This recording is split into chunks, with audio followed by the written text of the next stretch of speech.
She started in hard times to bring us all into the... Welcome to Public Power Underground, Public Power's premier weekly infotainment program that covers public power and public power adjacent news from a power department's perspective. I'm the voice of the Underground and Economic Development Manager for Cowlitz PUD, Brian Fawcett. I'm the Creative Director of Public Power Underground and the Manager of the Power Department for Cowlitz PUD, Paul Dockery. I'm Arin Guillory, the star of Arin Reports, co-star of Public Power Underground, and Cowlitz People's Utility District's Controller. Today, we are also joined by a new collaborator from News Data, the Associate Editor for Clearing Up, a blue check mark on Energy Twitter, and our podcast ambassador, Dan Catchpole. Welcome to the team, Dan. Hey, thanks for having me. I'm really excited to be here. So I'm Dan Catchpole. I'm a reporter with Clearing Up, News Data's Clearing Up, and I really wish I'd thought of a more clever banter intro than that.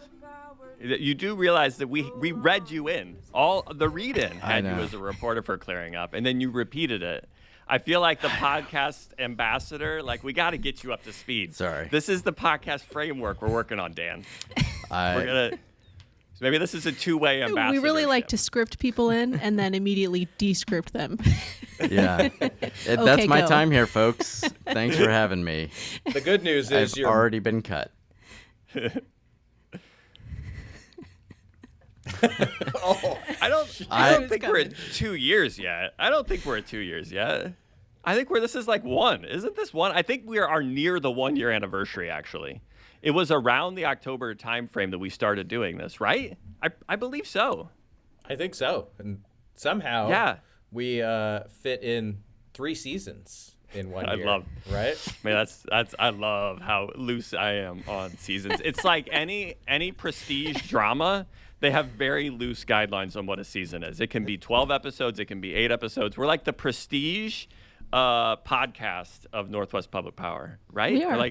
Maybe we're News Data's prestige podcast. What do you feel? How do you feel about that, Dan? Do you feel attacked by that? The prestige, I'll go along to get along. Get along to go along? I can never remember which one it is. I'm just here for the ride, and we'll just take it one day at a time, and God willing, we'll win a few. Okay. It was a deep Bull Durham reference for anybody who's following along at home. Okay. We'll get some deep Bull Durham references out of you. That in all things, that is already a great addition to our podcast. Yep. Thank you. I like it. Yep. All right. As mentioned, this is Season 3, Episode 7, Market Week. It's the third season, a season of sustainable new normals, and we're excited to include News Data collaborators as a part of our sustainability and the new normal for Public Power Underground. We expect it'll be a lot more sustainable for Cowlitz PUD and a little less normal for News Data. On today's show, we're getting an update on Northwest Power Markets on Arin Reports. Paul talks to Therese Hampton and Steve Kerns from the Public Generating Pool about their market retrospective. We dig a little deeper into gas markets with TEA's gas giants Christopher Lewis and John Raiford. We cover more public power and public power adjacent news in Public Power Desktop. And lastly, we're trying out a new segment we're calling Short to Ground, where we read through some headlines we didn't get to on Public Power Desktop. We're starting this week, like most weeks, checking in on power market indicators in the Northwest with our first segment, Arin Reports. Great. Sounds good. This is Arin Reports, where we try to get up to speed on Northwest market indicators for October 25th, 2021. I'm Arin Guillory, and I've got your market update for the week. October through September flows at the Dalles for water year 2022 are currently forecasted to be 90% of normal, and April to September is at 95. Outflow at the Dalles peaked over the past week at 120.5 kcfs on October 19th at 2100 hours. Day ending elevation at Grand Coulee yesterday, October 24th, was 1,284, and peak outflow this past week happened October 21st at 8 a.m. when it reached 122.1 kcfs. Spot market power in the Northwest for delivery October 25th is at $51.50 with gas at $4.98 per MMBTU, translating to a spark spread of $16.64 and a heat rate of 10,300. In term markets, balance of the month for Mid-C is now at $58.95 per megawatt hour.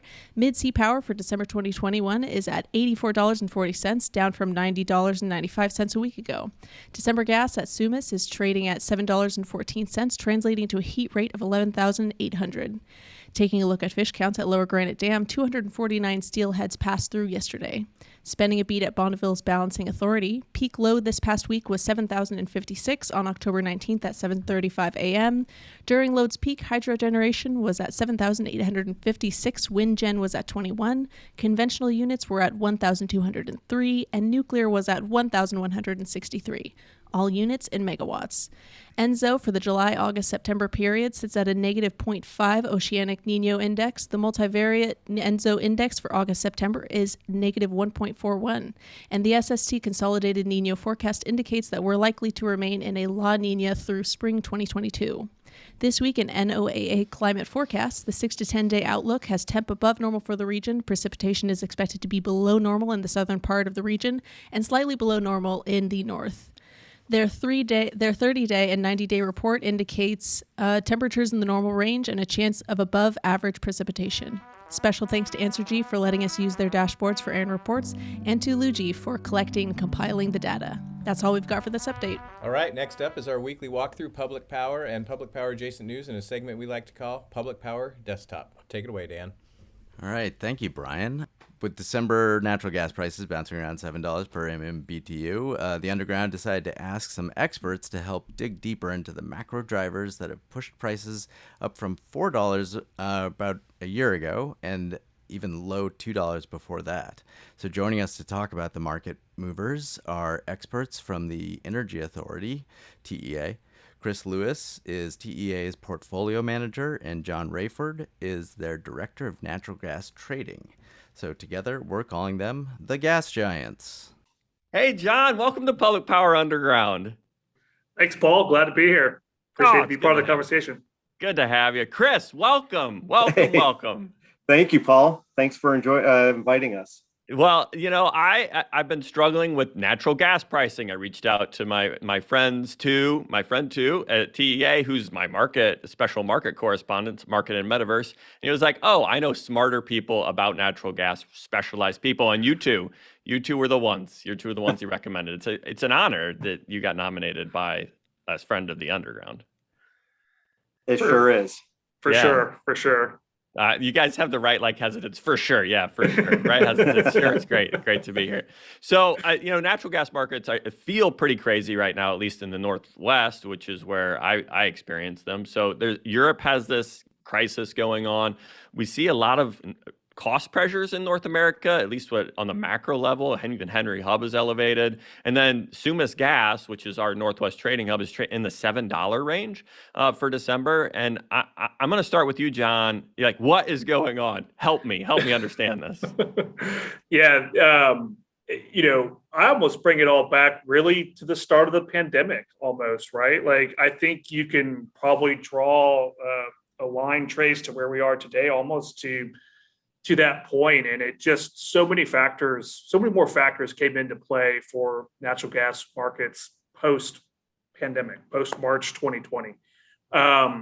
I think I want to get into. I do want to draw the line, but I want to draw Chris in too and get him in here too, because I think this is going to be a fun conversation from that pandemic point. How much? Because Europe's energy crisis, they do tie that to the storage drawdowns in Europe as part of a cold winter and then a pandemic impacting production. Maybe how much is Europe's crisis impacting North America crises and how much of Europe's crisis is pandemic related? It's crazy. We've always considered our market a domestic market, and that's U.S., Canada, and Mexico. We really haven't worried about what's going on in the rest of the world. But now today, we're getting almost a flashback to 2008 where we do care. So and it's to John's point, what started on one extreme last year with the pandemic, with everything being shut in. Now the rubber band is snapping back the other direction as we're kind of seeing the fallout from last year.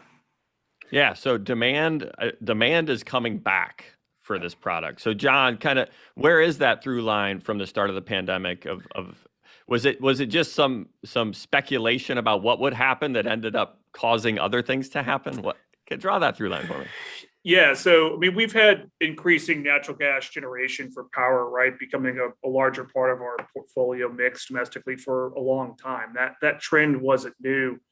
The pandemic in 2020, when we just had, commodities collapse across the board, but definitely gas and oil, and you see all the production. It also sped up a lot of coal retirements, which kind of now put more gas higher in the stack during that period. So, which was great at $1.50 gas. And so, hey, this makes more and more sense. It just kind of fed into itself on that. It helped that transition. And now today we still have all this demand, but you have less elastic demand resources, right? We have less thermal within the generation stack, and natural gas is increasingly picking up that load.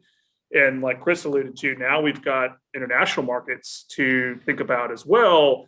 And you just have more mouths at the trough, so to speak. And that demand side is stickier than it was maybe 5 years ago. And now the producer side, going back to kind of March 2020, right? They had a rough year, need to shore up balance sheets here in 2021. Production is up year over year, but it's down to where we were in 2019. We're forecasting a market of production levels of 94, 95 BCF a day in 2019. We haven't got back there. And you're seeing a lot of producer capital discipline on deploying new production. And so what we've enjoyed the prior 10 years of gas markets was this really quick producer response that isn't there.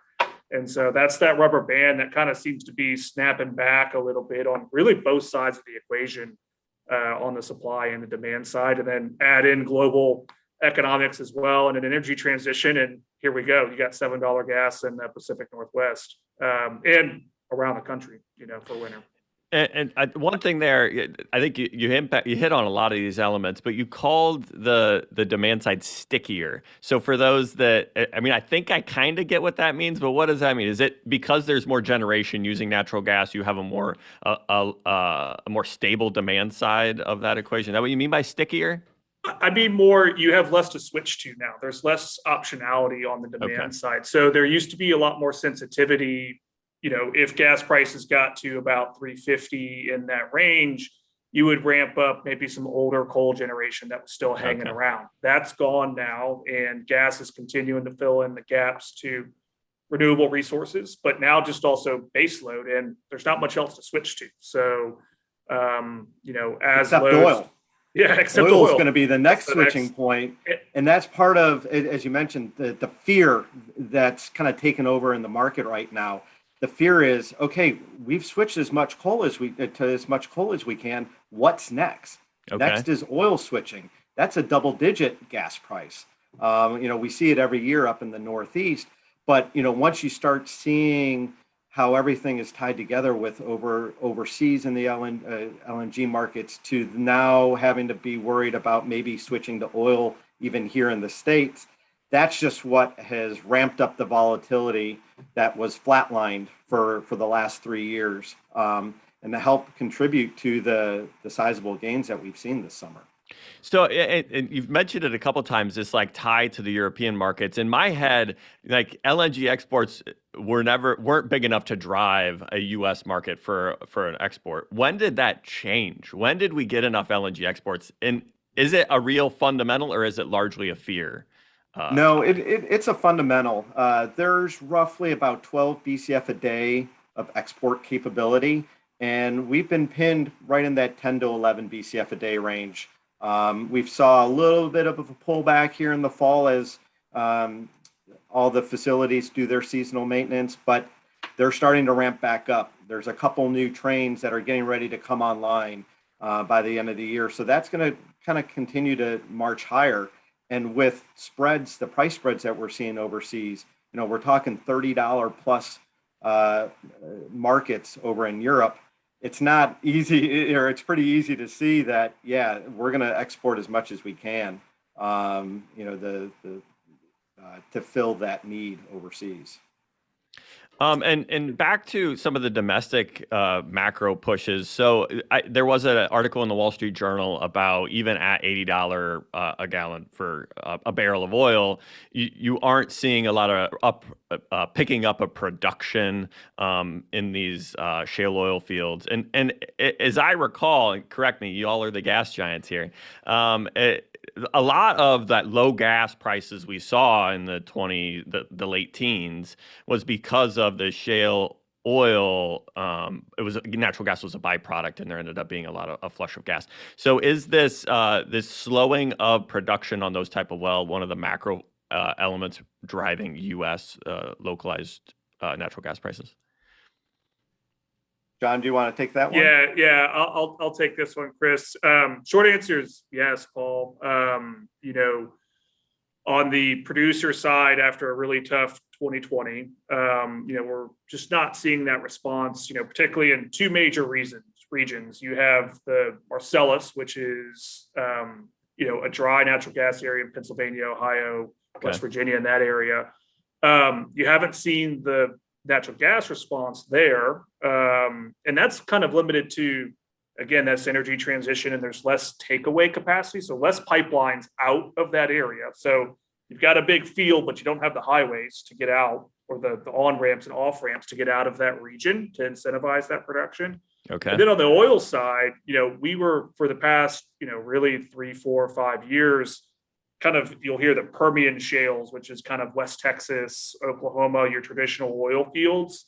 That's where a lot of that associated natural gas byproduct that you were alluding to, Paul, comes out of. And, that's where a lot of the big majors play in that area, obviously on the oil side, but they're not investing, right now into new rigs. And that's part of the kind of overall energy transition. And so the only response we're seeing right now from those majors, your BPs, your Shells, et cetera, is really implementing their duck wells, which are drilled but uncompleted. So what's their low-hanging fruit that won't cost much to get online, but they're not deploying new rigs that they would expect to have a 15 to 20 year payback period.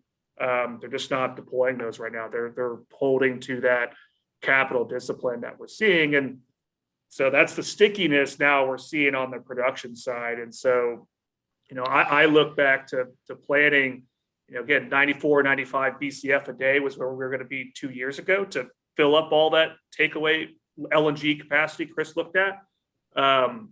And we're only at 90, 91 BCF a day. We're just not getting that little bit of incremental, and that's the tightness on the balance we're seeing. So sorry, long answer. No, it's great. But it seems like this this not investing in those, I forget what you called them, those new oil drill wells. Rigs, I don't know. yep. Rigs. There we go. Instead of because we aren't investing in those, is that what's giving pressure to the back end of the natural gas curve? Because the pandemic and that narrative seems to make sense in this near term, in this start, the $7 gas at Sumas for December, but the back end has also crept up. And is there some fundamentals there where we think that's going to stay high because we aren't investing in these, and I lost it again, oil rigs and the new rigs. There, I got it back. There you go. What do you think, Chris? I think part of it might be more of the shorter term. And when we're talking about, we're looking out to 2030. Does our immediate drilling impact prices in 2030? Probably not so much, but maybe for 2022 and 2023, things will be a little bit slower to come online. But, the back end, as you mentioned, has seen a tremendous rally this year as well. I think part of that might be the energy transition story. There has been a tremendous amount of renewable growth and renewable demand. When you stop and think of all the different states, with new RPS targets that are constantly coming out, you have big corporate ESG initiatives that is really looking to drive, to become greener as well. So it might be one of those where we're seeing what's happening today. We see this future demand, for renewables, and gas is that kind of that transition story. If we start to see more coal retirements in the late 20s, well, how do we get to balance everything? We might need more gas. So, there's definitely some demand that's, people looking to retire some coal might be stepping in and buying some longer dated gas. And it kind of go along with that statement, just through conversations that we've had with other market entities.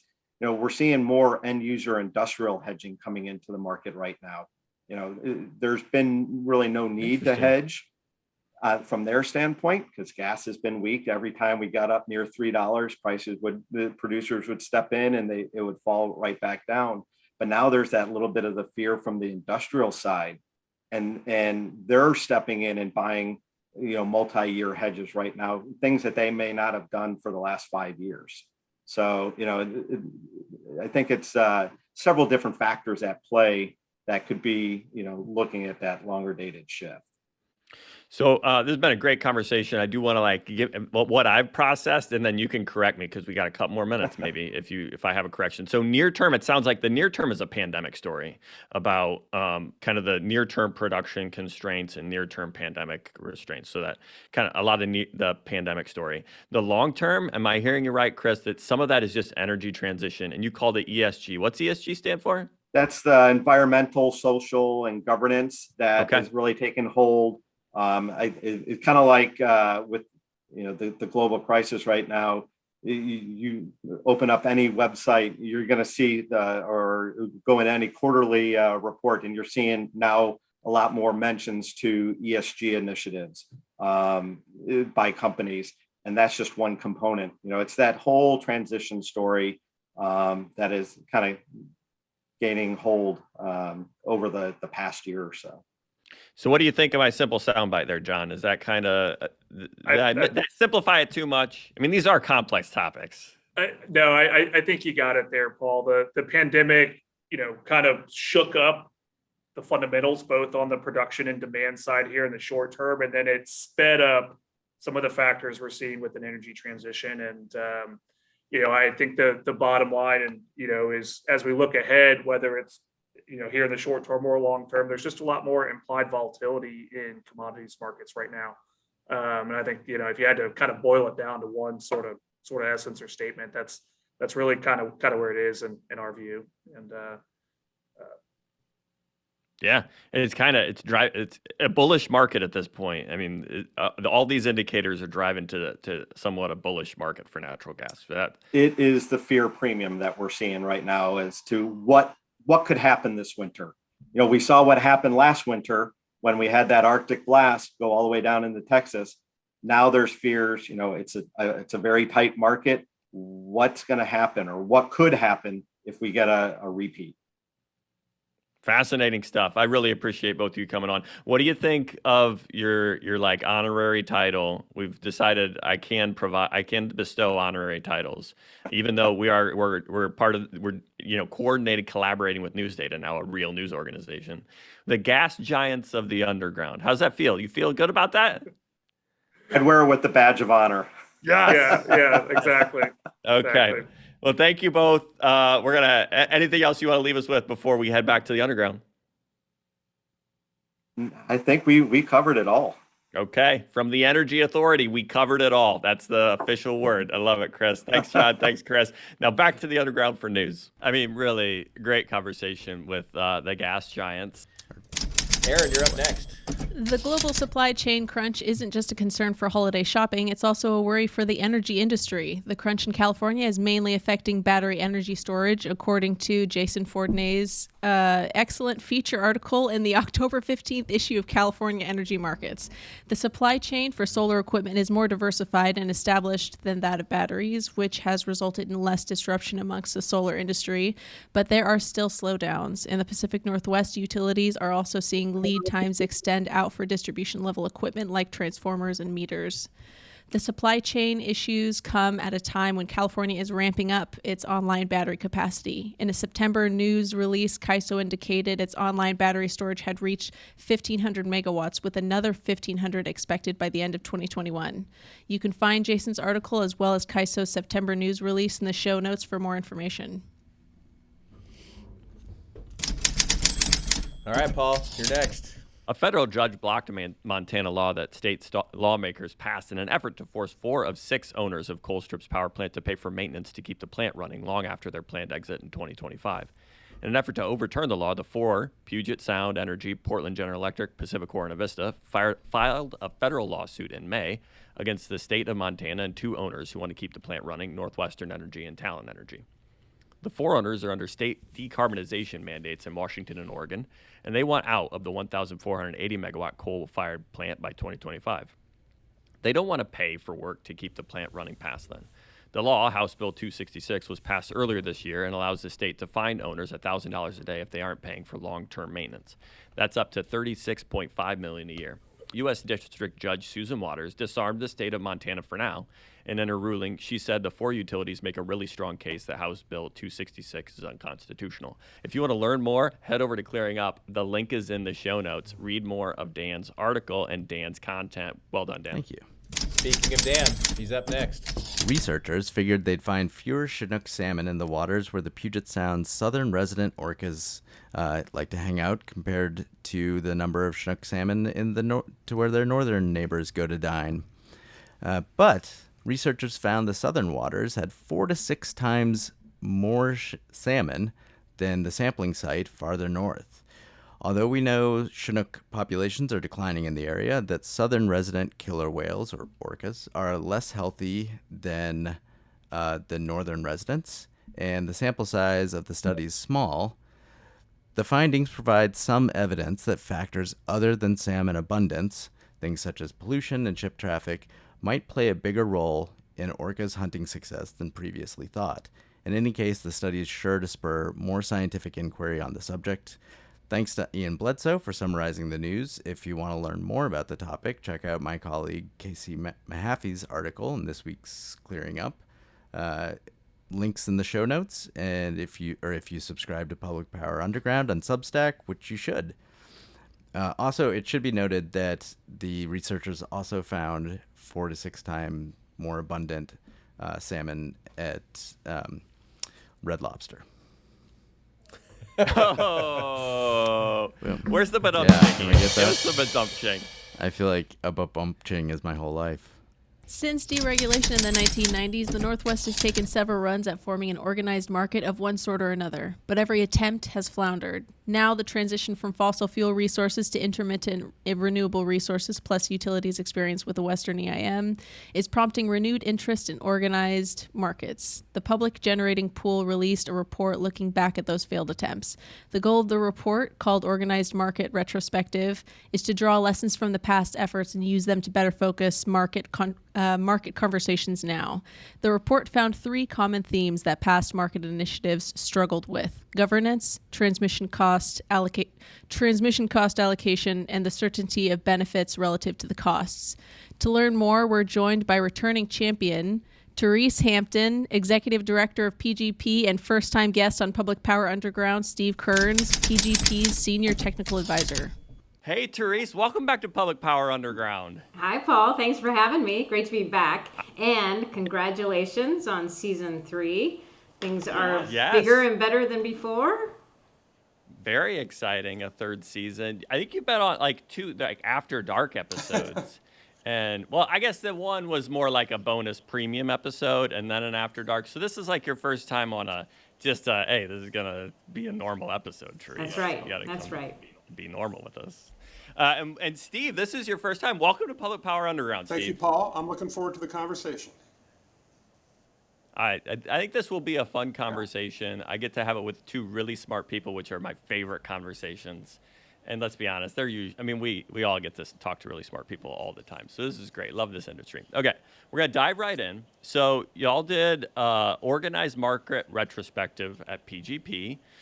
Which is this review of organized market efforts in the West. It seems to be it is called a retrospective, so it's in some way a historical document.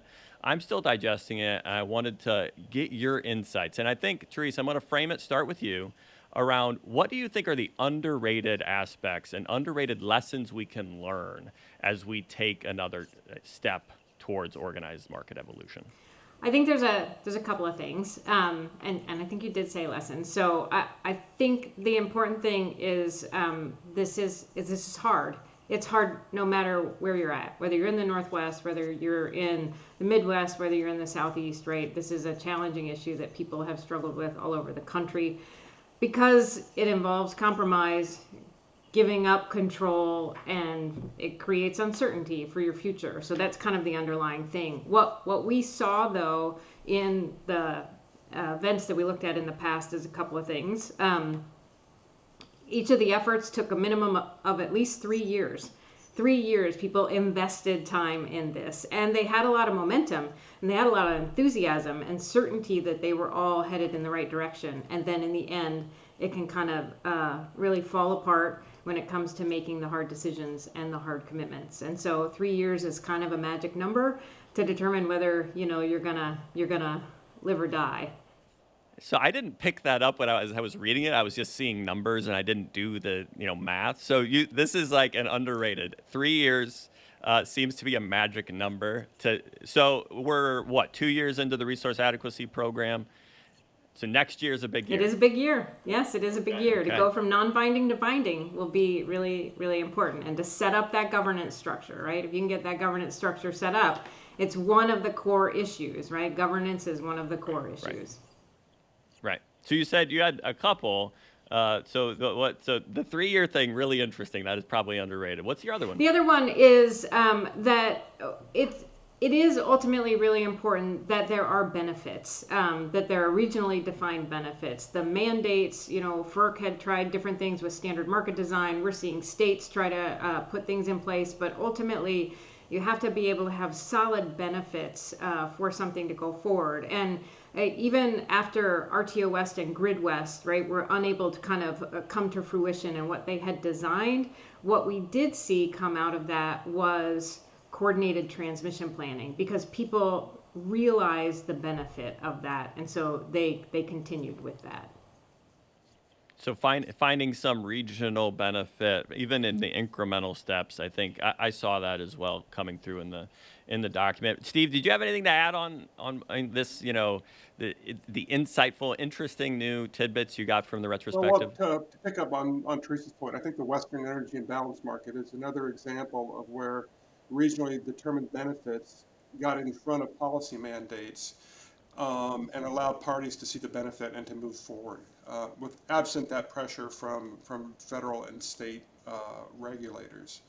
I think one of the other things that I saw that really popped out when you looked at the whole spectrum of efforts that the Northwest underwent was the need to really identify barriers up front for market participation. This came up very early for Bonneville Power in Indigo, which was the very first effort in the mid-90s. And they had a legal determination that they couldn't join without legislative change that would require them to give up control of their transmission assets. And that was resolved to some extent in the 2005 Energy Policy Act. But even as you went into RTO and Grid West, there were concerns from Bonneville about governance and whatnot. And even in the record of decision to join the energy imbalance market, Bonneville dedicated a lot of time to evaluating a number of really important things, like respecting the rights of preference customers, ensuring that there is the obligation of making sales from the federal system, FERC jurisdiction, the need to make sure that the FCRPS was able to meet its high priority non-power objectives. So getting in front of these very, very early on is going to be very important, not just for Bonneville, but other entities also will have barriers to market participation as well. And to the extent that we can identify those early, we can design the market around them or to figure out other solutions to those problems.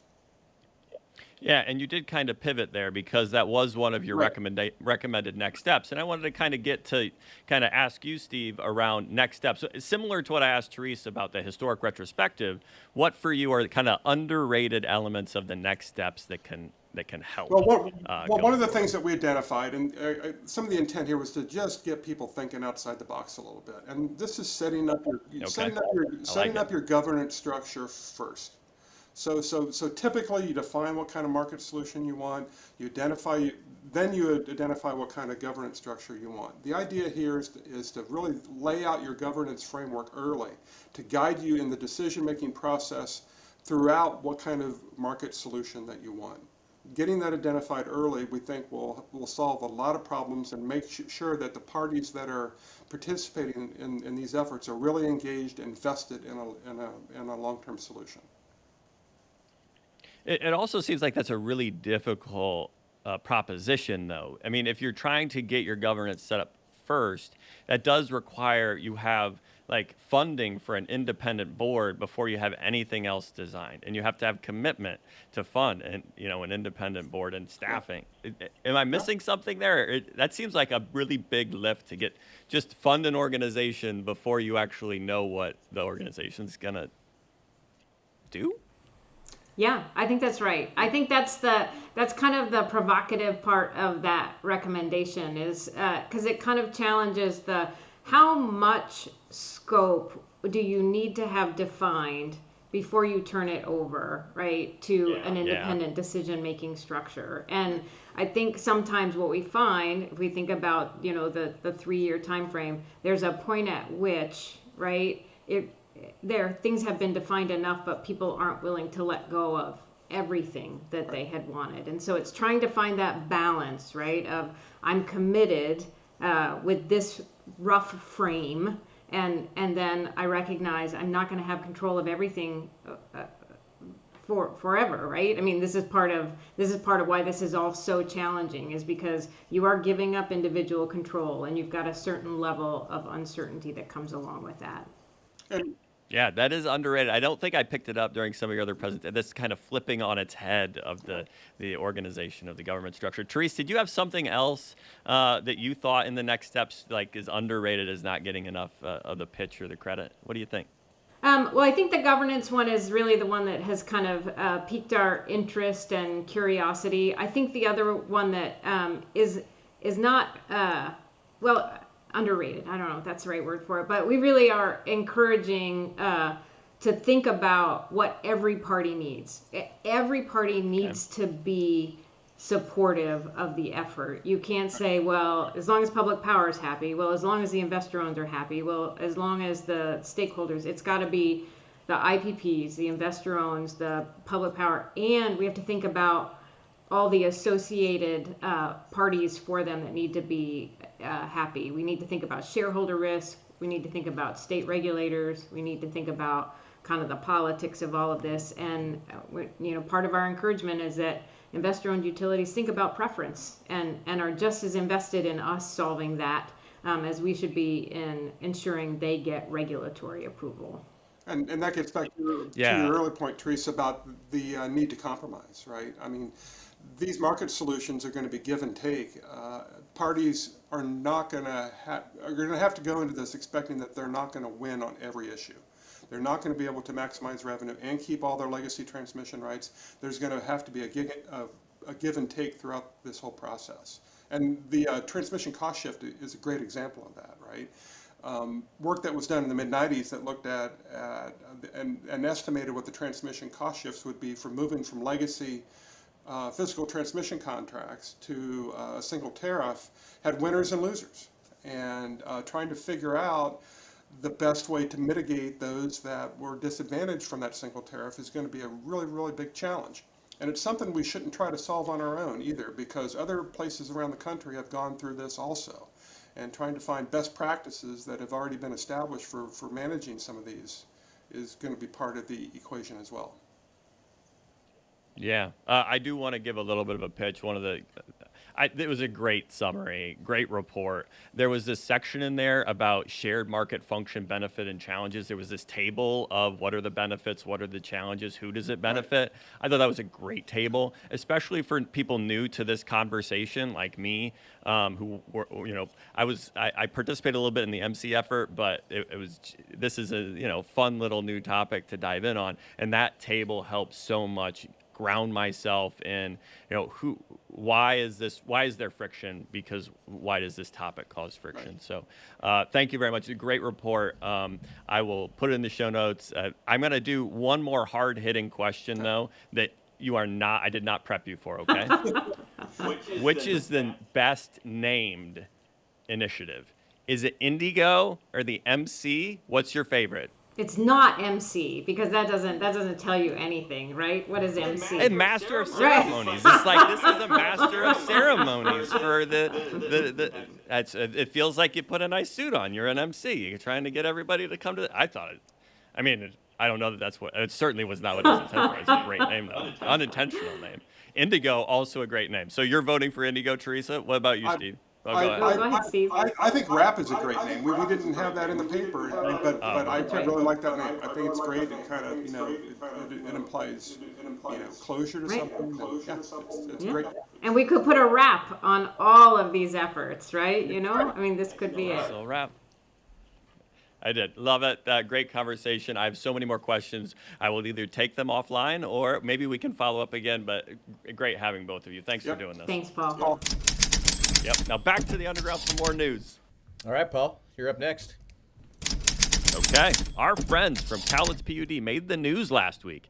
And if you all have time, you should check out the feature photo because it's awesome. Tree trimming crew shortages led Cowlitz PUD to use a one-man helicopter with a saw blade attached to trim trees instead of a climbing crew. As electric utility enthusiasts will know, trees close to electric poles can cause outages when they hit power lines. Using a helicopter proved to be time and cost-effective as well as safer. They were able to save $288,000 and did it in 2 days, what the crew normally takes 8 months to accomplish. Cowlitz PUD does not intend to replace its primary method of climbing crew, however. Cowlitz PUD Operations Superintendent Gary Pardue says he is open to exploring new technology and equipment to make the process of trimming trees easier. If you'd like to read the article by Haley Day, you can find it on the Daily News website. We once again found the article thanks to the Energy News Digest. Of course, Joel Meyer is outstanding, and the Energy News Digest is where we get a lot of these leads on great articles. Special thanks to Luigi for summarizing the piece. Well done, Luigi. I did make a couple edits, so the errors are mine. Just describe the errors to me. It's fine. This is incredibly intriguing to me that they did 8 months worth of work in 2 days, and yet they're not planning on changing how they do it moving forward. Yeah, so that's a very nuanced take because they only do this once every 3 years. It is a remote line. It is probably very uniquely applicable to this type of tree trimming. It is not, you don't hang a saw from a helicopter everywhere in Cowlitz PUD's service territory. As someone who lives in Cowlitz PUD's service territory, I will say please don't hang a saw from a helicopter everywhere you trim trees in your service territory. Thank you very much. But it is incredibly, you do need to go check out the picture of this because it is exactly what you think it looks like. It is a saw hanging from a helicopter. I would be curious too if a big saw. Savings that they're quoting, if those are compared to inflated prices with the shortage. Like, did they get a quote for this work right now? Probably, right, Arin? I mean, you would probably compare the quote. And the prices are, workforce shortages are real right now. Yeah, just saying 288,000. That sounds crazy, but probably inflated. All right, Dan, you're up. All right, speaking of markets, more market talk. CAISO hosted an October 13th webinar to restart their extended day-ahead market, EDAM, effort amongst stakeholders, and SPP is scheduling informational sessions to talk about its Market Plus concept among stakeholders.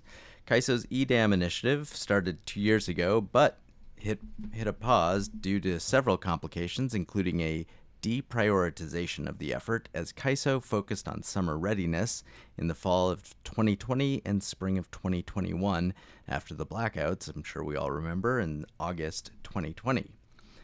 The workshop highlighted some new guiding design principles a working group of Western EIM entities developed. SPP's Market Plus concept is going through a soft rollout.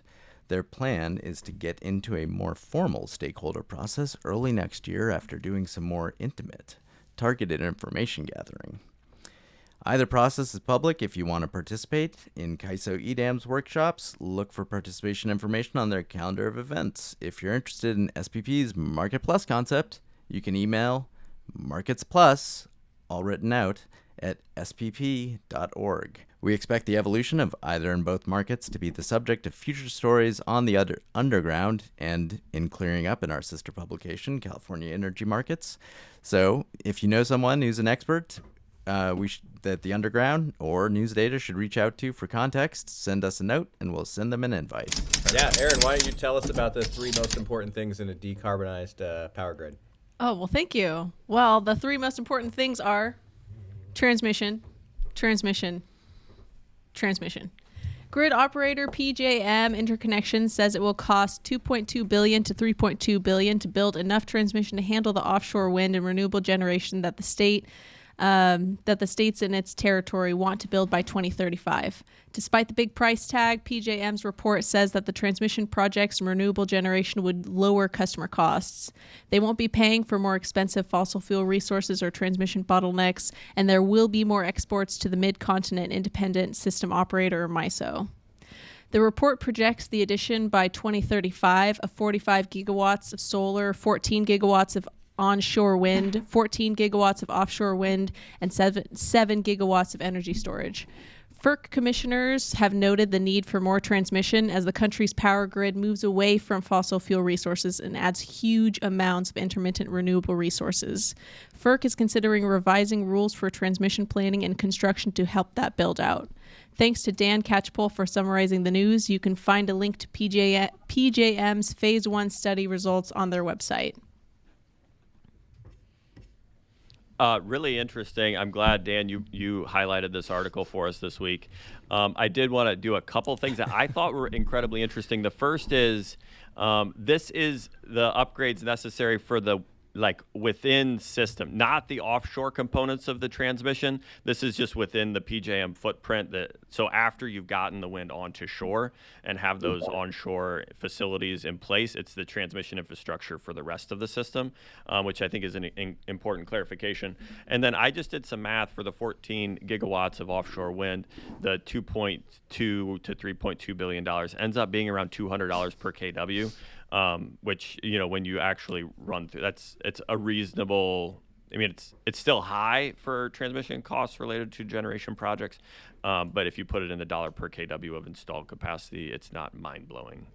Whereas $3.2 billion is, that's a lot of money. That's what I found interesting. Dan, did you find anything else interesting? Or I just think it's fascinating how radically everything is changing and how much we just we're going with best guesses on a lot of this stuff. Really informed projections and all that, but it reminded me that the analysis that customers are going to pay less, even though there's this huge price tag, reminded me of the projection from the Northwest Power and Conservation Council about how, as we build all this, build out renewables, we might actually see. But the loss of load probability, the chance of having to shed load actually decrease, even though we'd been projecting it to increase. Just there's so many fundamentals are changing that our assumptions, we can't really just go on how you think things are going to play out. That was just the engineering. The engineering models, I think, can be incredibly helpful in an area where you don't have the experience of how the system will work in a new grid, in a new portfolio mix. The models can be really informative. They also do need to be tested, I think, by some just experiential, based on what you know about the system. So it does take both. But to your point about you can spend $3.2 billion for transmission infrastructure and it can end up costing less, I do wonder, one of the benefits of offshore wind is you end up getting higher capacity factors. They're going to have higher capabilities for meeting peak loads or meeting peak needs. And, that $200 per kW is informative for if you can get that capacity value because the wind is offshore or not. And that, I think, is a framework for how to think through why you could spend that much money and end up costing less than the alternative. Yeah, with all the energy storage and exports they're adding, that goes a long way to defraying those costs. Yeah. Which also reminds me, we've got a lot of offshore wind potential off Oregon, and I'm not sure what the projections are for Washington, but I know Oregon has a lot. So hopefully... Yeah, we had our friend of the underground from Avangrid on a couple episodes ago, Holly Carius, and she mentioned a little bit that the dynamics on the East Coast are a little bit different than the West Coast. The potential, because the sea floor is closer to the surface on the East Coast, it has a little bit lower capacity cost. But the West Coast, part of the value of offshore wind is it's closer to load centers, and some of the transmission you don't need to get across a bunch of people's land to get it to load centers. You can just do subterranean cables. Maybe there are some dynamics there that even defray the cost of offshore on the West Coast. Yeah. Okay, so before we move on, in an effort for even more YouTube views, Dan, can you tell us the name of your cat that walked through there? Oh, yeah, that is Pickles. Perfect. Pickles is a kitten. Pickles has really big paws, so he is named after Pickles the Fire Cat. From a kid's book back in like the 50s that I read. One of my favorite books as I was a child, not in the 50s. You were a child in the 50s? I know, I look amazing.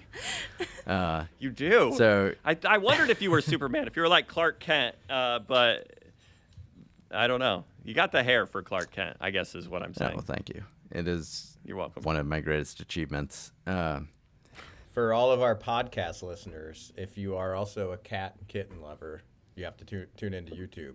Yeah, see you go. these, so with that, we'll move on. We're gonna be trying out a new segment this week to round up public power or public power adjacent news we wouldn't otherwise get to on Public Power Desktop. We're workshopping the name Short to Ground. So let us know how that feels. Shorting to ground this week is Paul. Take it away, Paul. This is Short to Ground, where we TLDR our way through some news leads. I'm Paul Dockery, and I'm shorting to ground this week.